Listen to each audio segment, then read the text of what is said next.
నిన్న అన్నాడు నన్ను, మీరేం చేశారని అడిగాడు.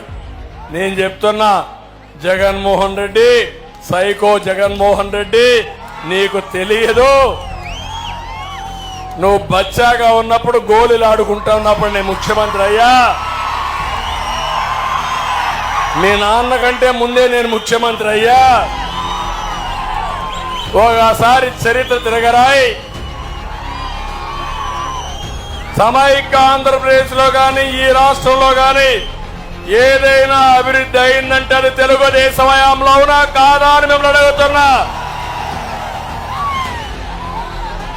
14 సంవత్సరాల ముఖ్యమంత్రిగా ఉంటే 8 సార్లు డిఎస్సీ పెట్టాను.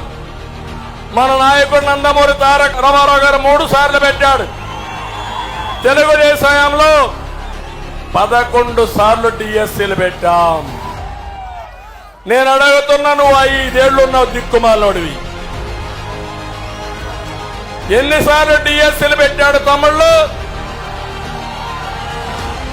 మళ్ళా ఊరూరు తిరిగి మా తమ్ముడు చెప్తున్నాడు గుండు సున్నా. ఎవరికైనా ఒక్కరికి ఉద్యోగాలు వచ్చాయా?